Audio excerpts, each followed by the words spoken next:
Penyanyi dangdut Taufik Lida membagikan kesaksian memilukan mengenai kondisi terkini bencana banjir dan tanah longsor yang melanda sejumlah wilayah di Sumatera.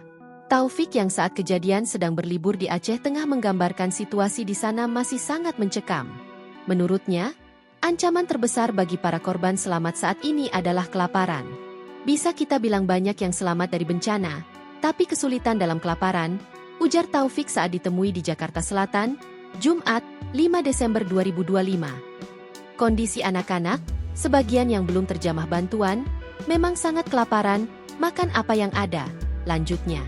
Pria asal Pidijaya ini mengungkapkan, bantuan logistik sejauh ini hanya terkonsentrasi di wilayah perkotaan.